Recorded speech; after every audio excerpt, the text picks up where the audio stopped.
Hello dears, welcome back to my YouTube channel. അപ്പോൾ ഇന്ന് ഞാൻ എൻ്റെ മുടി കളർ ചെയ്യാൻ പോകുന്നത്. എൻ്റെ കുറേ നാളായിട്ടുള്ള ആഗ്രഹമാണ് ഹെയർ കളർ ചെയ്യണമെന്നുള്ളത്. അപ്പോൾ ഞങ്ങളുടെ ഹെയർ ഇപ്പം ഇങ്ങനെയാണുള്ളത്. അപ്പോൾ അത് കളർ ചെയ്തിട്ട് വരാം കേസ്. അപ്പം ഞാൻ ഹെയർ കളർ ചെയ്യാൻ പോവാണ്. ഹെയർ ഇപ്പം ഇങ്ങനെ ഇരിക്കണം. ഇപ്പോൾ കളർ ചെയ്ത പോലെയൊക്കെ ഉണ്ടല്ലോ വെയിലിൻ്റെ അത്.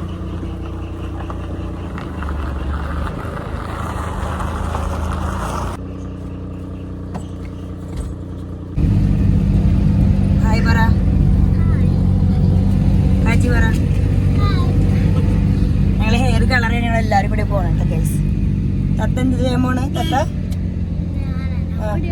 തത്ത മുടി കെട്ടാൻ പോകണം. അങ്ങനെ ഞങ്ങളവിടെ ബ്യൂട്ടി പാർലറിൽ എത്തി. അപ്പോൾ ചേച്ചി ഇങ്ങനെ എൻ്റെ മുടിയുടെ ചേട്ടയൊക്കെ കളഞ്ഞ് അടിപൊളിയാക്കി വെച്ചു.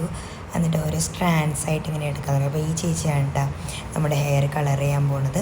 അപ്പോൾ ഞങ്ങളുടെ തൊട്ട് വീടിൻ്റെ അടുത്തുള്ളൊരു ഷോപ്പ് തന്നെയാണ്. അപ്പം എൻ്റെ ചേച്ചിമാർക്ക് പരിചയമുള്ളൊരു ഷോപ്പാണ്. അവിടെ പോയിട്ട് ഹെയർ കളർ ചെയ്യാമെന്ന് വിചാരിച്ചു. ഞാൻ ശരിക്കും ചെന്നൈയിലാണല്ലോ. അപ്പോൾ ചെന്നൈയിൽ പോയിട്ട് ഹെയർ കളർ ചെയ്യാൻ എനിക്ക് ബുദ്ധിമുട്ടാണ്, പരിചയമൊന്നുമില്ലല്ലോ. അപ്പോൾ ഞാൻ ആദ്യമായിട്ട് ചെയ്യുന്നതുകൊണ്ട് എനിക്ക് അതിൻ്റെ എക്സൈറ്റ്മെൻറ്റ് ഉണ്ടായിരുന്നു.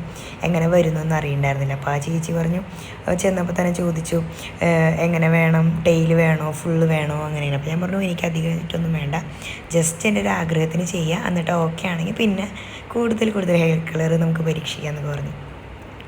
അങ്ങനെ ഞാൻ പറഞ്ഞു റെഡ് കളർ എനിക്ക് നല്ല ഇഷ്ടമാണ്, ബർഗണ്ടി ഷെയ്ഡ് എനിക്ക് ഭയങ്കര ഇഷ്ടം. പണ്ട് ഈ നയൻതാരയൊക്കെ ഇടുന്ന കണ്ടിട്ട് എനിക്കത് ഭയങ്കര ഇഷ്ടമുള്ളൊരു ഷെയ്ഡാണ്.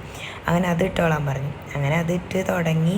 അപ്പോൾ ബ്ലീച്ച് ചെയ്യണോ വേണ്ടതെന്നൊക്കെ ചോദിച്ചു. അപ്പോൾ ഞാൻ പറഞ്ഞു ബ്ലീച്ച് ചെയ്യേണ്ടതെന്ന് പറഞ്ഞു. അപ്പോൾ ചേച്ചി പറഞ്ഞു ചിലർ മുടിക്ക് ബ്ലീച്ച് ചെയ്യണം എന്നാലേ പിടിക്കുള്ളൂ എന്ന് പറഞ്ഞു. അപ്പോൾ അങ്ങനെയാണെങ്കിൽ ചേച്ചി പറഞ്ഞു ബ്ലീച്ച് ചെയ്തതും നോക്കാം അല്ലാത്തതും നോക്കാമെന്ന് പറഞ്ഞു. അങ്ങനെ ഞങ്ങൾ എന്ത് ചെയ്തു, കുറച്ച് സ്ഥലങ്ങൾ ബ്ലീച്ച് ചെയ്തതും കുറച്ച് സ്ഥലങ്ങൾ ബ്ലീച്ച് ചെയ്യാണ്ടും. ഈ ഡയറക്റ്റ് ഈ റെഡ് കളർ ചെയ്യണത് ബ്ലീച്ച് ചെയ്യാണ്ട് ചെയ്തു. അല്ലാതെ ഒരു കളർ അടിക്കുന്നുണ്ട്, അത് എന്താ ബ്ലീച്ചാണ് ഇടുന്നത് കേട്ടോ. അങ്ങനെ രണ്ടെണ്ണമായിട്ട് ചെയ്തപ്പോൾ ഞാൻ ഫ്രണ്ടിൽ കുറച്ച് ഭാഗത്ത് ഇട്ട് നോക്കാം, ചെറിയ സ്ട്രാൻഡ്സ് ആയിട്ട് ഇട്ട് നോക്കാമെന്ന് പറഞ്ഞു. അപ്പോൾ ഞങ്ങളുടെ കൂടെ ഞങ്ങളുടെ ഏട്ടൻ്റെ ചേച്ചിയുടെ മക്കളാണ് കേട്ടോ അതെല്ലാം, ട്വിൻസ് അവർ.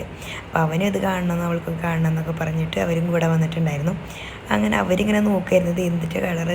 അവർ പറയുന്നത് ആൻറ്റിയുടെ തലയിൽ ചോര അങ്ങനെ ഇങ്ങനെയെന്നൊക്കെ പറഞ്ഞ് അതിലിങ്ങനെ നടക്കരുത്. പിന്നെ ഈ ചേച്ചിമാരാണെങ്കിൽ ഭയങ്കര എൻ്റർടൈൻമെൻ്റ് ആയിട്ട് ഇങ്ങനെ നിന്ന് ഇത് ഒരു 3-4 മണിക്കൂർ എടുത്തിട്ടാണ്. ഞങ്ങൾ ഈസ്റ്ററിൻ്റെ തലേദിവസമാണ് ഇതിന് പോണത്. കാരണം പള്ളിയിൽ പോയിട്ട് നമുക്ക് പട്ടീഷോ കാണിക്കാമല്ലോ ഈസ്റ്ററിൻ്റെ അന്ന് എന്ന് വിചാരിച്ചിട്ട് ഈസ്റ്ററിൻ്റെ തലേദിവസം പണികളൊക്കെ തീർത്ത് ഒരുവിധം ഒതുക്കി. പണികളൊന്നും തീർന്നുണ്ടായില്ല. അങ്ങനെ അതിൻ്റെ ഇടയിൽ ഞാനൊരു ഇത്തിരി സമയം കണ്ടെത്തി വന്നതാണ്. അങ്ങനെ എനിക്ക് നല്ല എക്സൈറ്റ്മെൻറ്റ് ഉണ്ടായിരുന്നു. കാരണം ഫസ്റ്റ് ടൈമാണ് ഞാൻ ചെയ്യണത്. എൻ്റെ നല്ല ആഗ്രഹമാണ്. പക്ഷെ വീട്ടുകാർ ഭയങ്കര വലിപ്പമാണ്. അങ്ങനെയൊക്കെ ഉള്ളപ്പോൾ എന്ത് ആവും എന്നൊക്കെ ഭയങ്കര ഇതുണ്ടായിരുന്നു. എന്നാലും നമ്മൾ രണ്ട് കൽപ്പിച്ച് തന്നെ ചെയ്യാം എന്ന് തന്നെ വിചാരിച്ചു. പിന്നെ എനിക്ക് കുറേ അധികം നര വന്നിട്ടുണ്ട്. ഈ പ്രായമാണെങ്കിലും കുറേ അധികം നര വന്നിട്ടുണ്ട്. അപ്പോൾ അത് കളർ ചെയ്യണത് കുറച്ചുകൂടി ബെറ്റർ ആയിരിക്കും എന്ന് എനിക്ക് തോന്നി. പിന്നെ അതിൻ്റെ ഇടയിൽ വാനരന്മാർ അങ്ങോട്ട് നടക്കുന്നുണ്ട് കേട്ടോ. അവർ ആ റൂമിലൊക്കെ പോയിട്ട് എന്തൊക്കെയോ കാണിച്ച് അവിടെ ഇങ്ങനെ നടക്കുന്നുണ്ടായിരുന്നു. അല്ലാണ്ട് അവർക്ക് അവിടെ എന്തോന്നായിരിക്കും, അവർ 3 മണിക്കൂർ എനിക്ക് തന്നെ ബോറടിച്ചു. പിന്നെ എനിക്കൊരു നല്ല കാര്യത്തിന് വേണ്ടിയിട്ടാണല്ലോ എന്ന് വിചാരിച്ചിട്ട് ഞാൻ ക്ഷമാപൂർവ്വം അവിടെ കാത്തിരുന്നു. അങ്ങനെ ഇങ്ങനെ കുറച്ച് നേരമൊക്കെ നോക്കി 2-3 കളറുകൾ നമ്മൾ കൊടുത്തു കേട്ടോ. ഒന്ന് ഈ റെഡ് കളർ കൊടുത്തു, ഒന്ന് വേറൊരു അണ്ണാങ്കുഞ്ഞിൻ്റെ കളറുമാരത്തൊരു കളർ കൊടുത്തിട്ടുണ്ടായിരുന്നു. അപ്പോൾ അതിൻ്റെ ഇടയിൽ കുറച്ച് കസ്റ്റമേഴ്സ് വന്നു, ഈ മുസ്ലിം കുട്ടികളാണ്. അപ്പോൾ അവർക്ക് മുടി വെട്ടാൻ 3 പെൺകുട്ടികളുടെ മുടി വെട്ടാനായിട്ട് വന്നു. അപ്പോൾ അവർക്ക് വാങ്ങി വിളിക്കണേക്കാളും മുന്നേ മുടി വെട്ടണമെന്ന് പറഞ്ഞിട്ട് അപ്പോൾ പിന്നെ ചീച്ചി അങ്ങോട്ട് നീങ്ങി. പതുക്കെ എൻ്റെ തല പതുക്കെ വെച്ചിട്ട് നമ്മുടെ മറ്റേ കുഞ്ഞിക്കുട്ടിയുടെ കൊടുത്തിട്ട് പോന്നു. അങ്ങനെ ആൾ എൻ്റെ നന്നായിട്ട് ചെക്ക് ചെയ്തു. ഈ ചേച്ചി ആയാലും നന്നായിട്ട് നോക്കുന്നുണ്ടായിരുന്നു, നമ്മളെ എൻ്റർടൈൻ ചെയ്യുന്നുണ്ടായിരുന്നു. അതിൻ്റെ ഒപ്പം തന്നെ തമാശയൊക്കെ പറഞ്ഞ് ചിരിച്ച് കളിച്ച് നമ്മൾ അടിപൊളിയായിട്ട് എൻജോയ് ചെയ്തു. അതിൻ്റെ ഇടയിൽ കൂടി ഇപ്പോൾ ഈ ചേച്ചി വന്നിട്ട് ഇങ്ങനെ ഓരോന്നൊക്കെ ഇങ്ങനെ നോക്കി, കളർ പിടിച്ചിട്ടുണ്ടോ ഇല്ലേ എങ്ങനെയാണ് എന്നൊക്കെ ഇങ്ങനെ നോക്കുന്നുണ്ടായിരുന്നു. ഞാൻ ഇങ്ങനെ നോക്കിയിരിക്കുകയായിരുന്നു എന്തായിരിക്കും കളർ കിട്ടാൻ പോണേ, എങ്ങനെ ഉണ്ടാവും. പിന്നെ ഞാൻ കുറച്ച് നാളായിട്ടുള്ളൂ ഹെയർ കട്ട് ചെയ്തിട്ട്. എനിക്ക് നല്ല ലോങ് ഹെയർ ആയിരുന്നു. പക്ഷേ ചെന്നൈ പോയിട്ട് ഭയങ്കര മുടി കൊഴിച്ചിലായിരുന്നു. അവിടുത്തെ വെള്ളം ഭയങ്കര ഹാർഡാണല്ലോ. അപ്പോൾ എനിക്ക് ഭയങ്കര ബുദ്ധിമുട്ടായിരുന്നു ഈ മുടി കൊഴിയണ കാരണം. അപ്പോൾ ഞാൻ എന്ത് വിചാരിച്ചു, കട്ട് ചെയ്യാം, എന്തായാലും കുറേ നാളായി വിചാരിക്കണം. അപ്പോൾ അങ്ങനെ കട്ട് ചെയ്തു. അപ്പോൾ അവിടെ കളർ ചെയ്യണമെന്നും ഉണ്ടായിരുന്നു. അങ്ങനെ ഞാനിത് കളർ ചെയ്തു. അതിൻ്റെ ഇടയിൽ കൂടെ ചേച്ചി എനിക്ക് കുറച്ച് ഫുഡൊക്കെ കഴിക്കാൻ തന്നു കേട്ടോ. പിന്നെ ഞാനിങ്ങനെ പിടിച്ച് തലയിലെ ഗോപുരമൊക്കെ പണിത് ഇങ്ങനെ കണ്ട് ഇങ്ങനെ നിൽക്കായിരുന്നു. അതിൻ്റെ ഒരു വൈലറ്റ് കളറും കൂടി കൊടുത്തിട്ടുണ്ടായിരുന്നു. എനിക്കിതിനേക്കാളും ഇഷ്ടമായത് റെഡ്. അതേ റെഡ് കുറച്ച് ആയിട്ടുണ്ട്, അതൊക്കെ ഒരു ഊരിയിട്ടുണ്ടായിരുന്നത്. അത് നല്ല രസമുണ്ടായിരുന്നു കാണാനായിട്ട്. പിന്നെ ബ്ലീച്ച് ചെയ്തേമാണ് രണ്ടാമത്തെ വട്ടം അവർ ഈ കളർ കൊടുക്കണേ.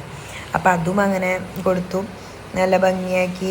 മറ്റേതൊക്കെ ഇങ്ങനെ പിടിച്ചു, റെഡൊക്കെ നന്നായി പിടിച്ചിട്ടുണ്ടായിരുന്നു. പിന്നെ അതിൻ്റെ ഇടയിൽ മറ്റേ ചേച്ചി, നമ്മുടെ ബ്യൂട്ടീഷ്യൻ ചേച്ചി പോയിട്ട് പിള്ളേരെല്ലാം 3-4 പിള്ളേരെയും ഹെയർ കട്ട് ചെയ്തു, അവരെ സെറ്റാക്കി. അപ്പോൾ അതിൻ്റെ ഇടയിൽ കൂടെ ഈ ചേച്ചി എൻ്റെ മുടി സൂപ്പറാക്കി തന്നു. നല്ല ഹെയർ ഡ്രയറൊക്കെ വെച്ച് ഉണക്കി. ഞാൻ തല കുളിച്ചിട്ടാണ് പോയിട്ടുണ്ടായിരുന്നത്.